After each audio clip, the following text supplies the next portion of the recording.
Bonjour maman solo extraordinaire, je suis ravie de te retrouver pour une nouvelle vidéo un petit peu différente des précédentes. On va tester je pense plein de formats finalement ensemble sur cette chaîne Je suis une maman solo extraordinaire. J'espère que tu vas bien.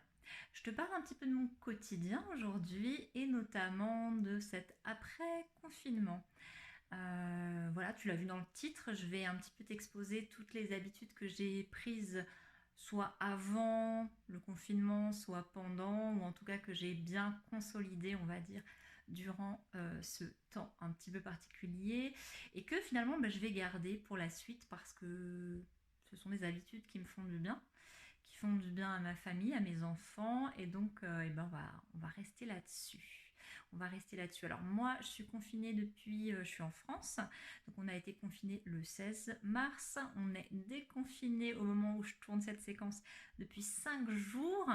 Je continue un petit peu comme avant, je continue comme il y a 2 semaines, il y a 3 semaines, il y a voilà, un mois. Je garde mon rythme parce que, voilà, parce qu'il nous fait du bien. On est ensemble avec mes 3 enfants depuis un petit moment puisque nous on a eu même les fermetures d'école dans ma région une semaine avant le confinement.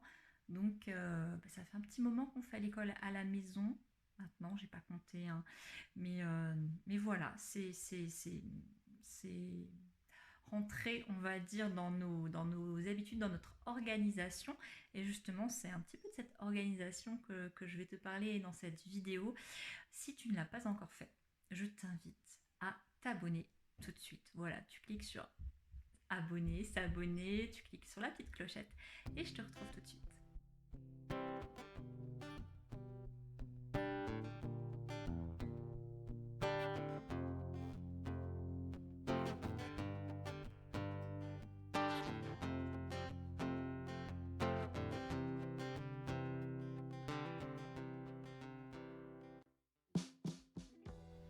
Alors la toute première habitude que je vais garder encore et toujours, c'est cette histoire de garder le cap, garder le rythme, avoir un rythme dans les journées.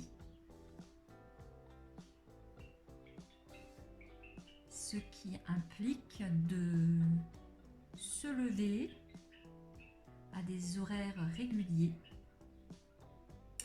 de planifier ses activités, ses obligations, ses tâches, mais aussi ses divertissements à des moments de la journée spécifiques, à la fois pour moi-même et pour le reste de la famille. Pour les enfants, c'est hyper important, garder le rythme, garder les horaires, garder et mettre en place des routines, des habitudes.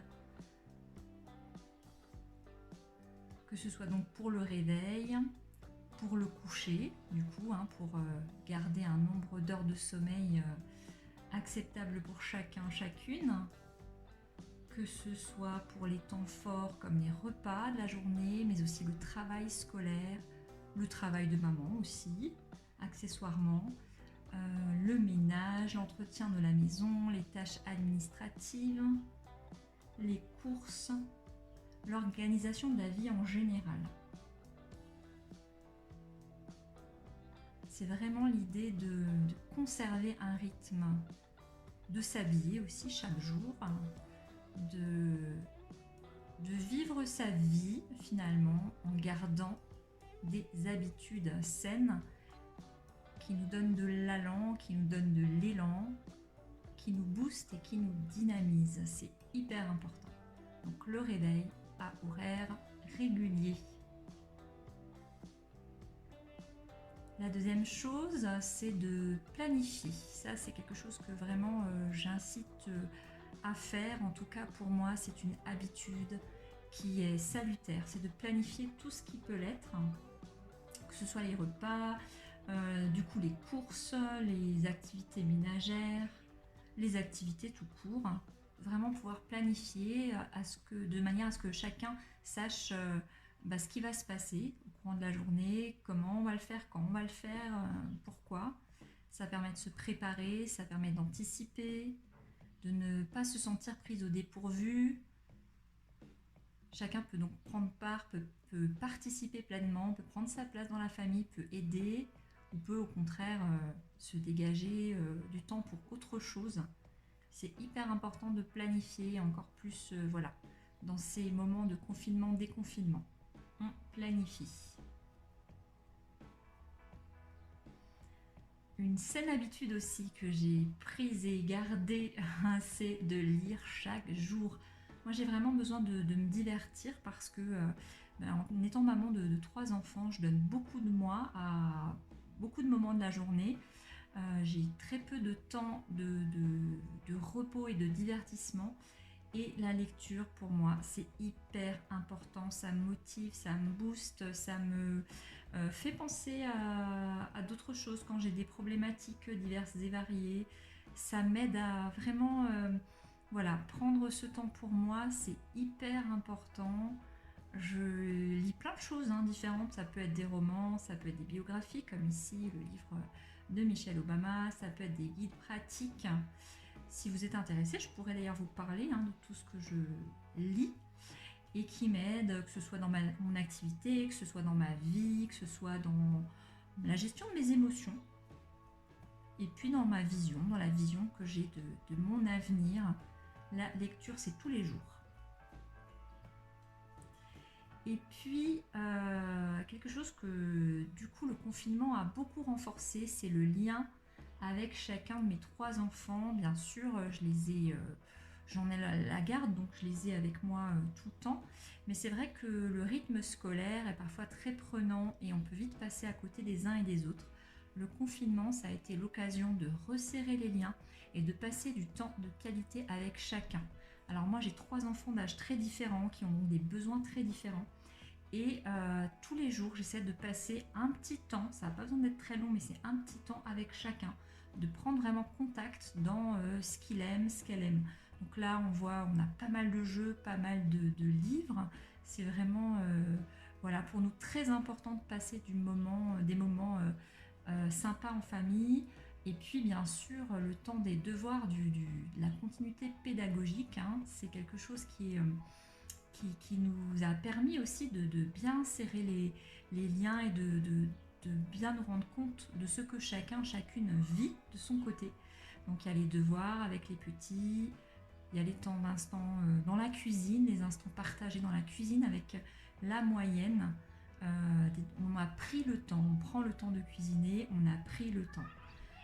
Il y a aussi bien sûr le fait de se défouler, et là c'est bien parce qu'il y a aussi des moments où on est tous les 4 ensemble. Et puis il y a aussi des instants géniaux avec les directs sur Facebook pour les petits copains du petit, où on chante et on raconte des histoires chaque jour, mais parce que moi ça me permet de contribuer vraiment et d'apporter de la bonne humeur à ces petits bambins. Mais ça on a fait tous les jours et on va continuer. Et puis vraiment une nouvelle habitude, c'est le sport. Alors le sport, j'en faisais auparavant, mais depuis le 16 mars, le sport c'est tous les jours. Là, je fais un petit peu mon landouille parce que c'est ma fille qui filme. Du coup, c'est pas vraiment du sport. Je suis partagée entre faire un peu ma séance et faire le clown, faire l'animatrice. Donc je fais n'importe quoi. Là, je cours n'importe comment. C'était plus pour faire rire la galerie que vraiment le vrai entraînement. Mais en tout cas, c'est sport tous les jours pour moi et du coup pour ma grande aussi qui a fait du sport tous les jours avec moi. Là, on voit un peu les deux petits se joignent à nous de temps en temps. Mais ma grande et moi, c'est sport tous les jours. Et ça m'a vraiment permis de garder le cap. Sport et défoulement. Encore une fois, voilà, quand on peut, on prend l'air. C'est hyper important, l'activité physique. Et je crois plus que je vais lâcher. Vraiment. Ça fait trop du bien. Parler maintenant de comment on échange avec ses proches, comment nous avons dans notre famille, mes enfants et moi-même, échangé avec nos familles, nos amis, bien sûr, durant le confinement. On a respecté les interdictions de se retrouver, de se regrouper. On est restés confinés tous les 4. et du coup avec moins de liens, en tout cas des liens différents avec les gens qu'on aime. On a privilégié bien sûr le téléphone et les visioconférences, on a instauré ça au sein de ma famille. Ça a été un petit peu compliqué pour ma maman au niveau technique, mais on y est arrivé, on a fini par y arriver. On a fini par pouvoir expliquer à ma maman comment on se sert des visioconférences, comment on fait pour activer une caméra sur son ordinateur, etc. Et c'était une expérience. Mais du coup, ça nous a permis effectivement un lien différent. Et bon, moi, je suis quelqu'un qui appelle très peu, qui n'aime pas le téléphone. Et dans ma vie quotidienne, quand je ne suis pas en activité ou quand je suis en activité, je dirais, déjà un petit peu digitalisée, ce qui était le cas il y a quelques temps de ça dans ma précédente activité, eh bien j'ai tendance un peu à me renfermer sur moi et finalement à échanger assez peu de nouvelles avec mes proches. Et du coup, là, durant ce confinement, on a vraiment instauré, ça s'est instauré d'ailleurs petit à petit, et ça m'a fait grand bien, c'était d'instaurer vraiment des rendez-vous. Alors, tacite, bien sûr, voilà, c'était pas dit toutes les semaines, à telle heure, tel jour, obligatoirement. Mais en tout cas, moi, ça m'a fait grand bien de prendre régulièrement des nouvelles de mes proches, de pouvoir discuter. Je sais qu'il y a des choses qui se sont échangées ces dernières semaines par téléphone qui ne s'échangeaient pas forcément avant, voilà, en, en présentiel. Donc c'est assez mignon, mignonnet. Et moi, ce dont je voulais parler vraiment par rapport à ça dans cette vidéo, c'était vraiment la qualité des échanges qui importe plus que la quantité et plus que finalement le format des échanges. Notamment, j'ai pris soin, moi je sais, tous les soirs en renvoyant les devoirs de mes enfants à leur enseignant, j'ai pris soin chaque soir de remercier l'enseignant pour son travail et de savourer finalement ce travail et d'être en gratitude avec la chance, voilà, d'être en gratitude pour la chance que nous avons d'avoir dans nos vies ces enseignants-là. C'est vrai que c'est tout bête, ce sont des gens qui font partie de mon quotidien, que je côtoyais quotidiennement auparavant, et même si je m'estimais déjà très chanceuse et que ça me faisait du bien de voilà, un sourire dans la cour, un petit coucou de la main lorsque j'étais au volant de ma voiture et que je déposais ma moyenne, et bien là ces dernières semaines, ces derniers mois, j'ai encore renforcé ça par vraiment le fait de remercier, de verbaliser, de le conscientiser déjà et de l'exprimer à la personne. Merci pour votre travail, et je voulais témoigner de ça dans cette vidéo parce que c'est une habitude que je pense qui est vraiment à conserver. Et puis l'alimentation. Alors bien sûr qu'on s'alimentait avant le confinement, hein, mais là c'est vrai que on a pris l'habitude de cuisiner à tous les repas, de cuisiner différemment, de tester de nouvelles recettes, de pas toujours faire les mêmes choses, les mêmes plats à la va-vite, mais vraiment de prendre plaisir, de cuisiner parfois ensemble et de cuisiner de façon saine. Parce que moi, mon idée durant le confinement, c'était surtout de booster nos immunités pour ne pas tomber malade de ce satané coronavirus. Et du coup, on a vraiment commencé à cuisiner beaucoup plus sainement, à faire aussi certains plats en plus grande quantité pour les congeler, donc à planifier aussi les repas différemment, mais toujours vraiment avec l'envie d'être sain et d'aller dans notre santé. Alors j'espère que cette vidéo t'a diverti, t'a plu, peut-être t'a inspiré. J'aimerais beaucoup ça, que tu me partages en commentaire finalement les nouvelles habitudes que tu as instaurées au sein de ta famille et que tu comptes garder même pour après le confinement et même pour toujours si ça se trouve. Et bien sûr, j'aimerais aussi que tu mettes un petit pouce like sous cette vidéo de manière à pouvoir m'aider à référencer cette vidéo et son contenu et pouvoir toucher d'autres mamans solo extraordinaires, parce que c'est vraiment mon but de construire avec toi et toutes ensemble une belle communauté de soutien, de partage et d'inspiration. Donc si c'est pas encore fait, un petit pouce, ça m'aidera beaucoup. À bientôt!